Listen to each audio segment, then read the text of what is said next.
வைக்கப்பட்டிருக்கு அப்படின்றத நான் சொல்லியிருந்தேன். திரு சாட்டை துரைமுருகன். 4 முனை போட்டி நாற்காலி யாருக்கு என்கிற தலைப்பில் நான் உடன்படவில்லை என்று மரியாதைக்குரிய அண்ணன் கல்யாணசுவரன் சொன்னாங்க.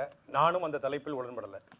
காரணம் என்ன அப்படின்னா, திராவிட முன்னேற்ற கழகத்தின் சார்பாக வந்திருக்கிற மரியாதைக்குரிய அண்ணன் ராஜீவ்காந்தி அவர்களுக்கு ஒரு கோட்பாடு ஏற்கனவே இருந்தது. இப்போ ஒரு கோட்பாடு இருக்கு, திராவிடம்ங்கிற கோட்பாடு இருக்குது. அவர் ஏற்றுக்கொண்ட தத்துவத்தின் அடிப்படையில் திமுகவுக்கு திராவிடம் அப்படிங்கிற கோட்பாடு இருக்கு. அதிமுகவும் திராவிட கட்சியுடைய குழந்தை என்று கடந்த மாதம் கூட எடப்பாடி பழனிசாமி அறிவித்தார்கள். ரெண்டுமே திராவிட கட்சி. இந்த ரெண்டுக்கும் மாற்றாக 50 ஆண்டு காலமாக இந்த மண்ணை ஆண்டிருக்கிறது திராவிடம். திராவிடம் என்கிற சொல்லாடலே தமிழ் சொல் கிடையாது. திராவிடம் என்கிற தமிழுக்கு தேவையும் கிடையாது. நான் தமிழன், நான் என் தாய்மொழி தமிழ் மொழி, அதனால் நான் தமிழன். இங்கே வாழ்கிற மக்கள் தமிழர்கள். என்னுடைய நிலம், என்னுடைய பண்பாடு, என்னுடைய கலாச்சாரம், என்னுடைய மொழியை காப்பாற்ற அரசியல் தமிழ் தேசிய அரசியல் என்று திராவிடத்துக்கு மாற்றாக ஒரு தத்துவத்தை முன்னிறுத்துறோம்.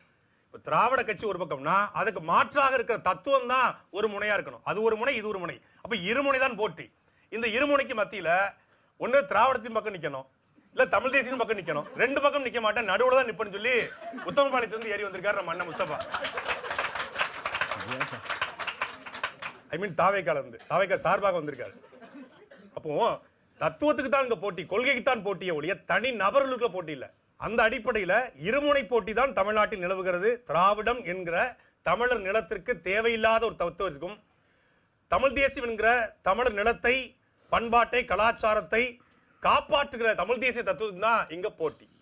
அண்ணன் ராஜீவ்காந்தி அவர்கள் பேசும்போது சொன்னாங்க, 2ஆம் சுற்றுல மறுக்கலாம், ஆனா இந்த வடிவேல் ஒரு படத்துல பேசிக்கிட்டே இருக்கான், பாம்பை காட்ட மாட்டானுங்கிற மாதிரி மத்திய அரசு இதை செய்யவில்லை, மாநில உரிமையை மறுத்து விட்டது, ஜிஎஸ்டியை தரவில்லை, திட்டங்களை மாத்தி விட்டார்கள், சட்டங்களை மாத்தி விட்டார்கள் சொல்றீங்க.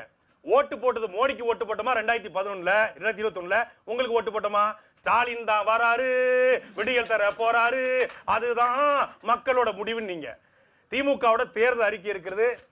மரியாதைக்குரிய நெறியாளருக்கு ஒண்ணு, அண்ணனுக்கு ஒண்ணு, எங்க அண்ணனுக்கு ஒண்ணு இருக்கா? இந்த திமுகவின் கதாநாயகன் என்று மரியாதைக்குரிய தமிழ்நாடு முதலமைச்சர் ஐயா ஸ்டாலின் அவர்கள் சொன்னாங்க. அந்த கதாநாயகன்ல 500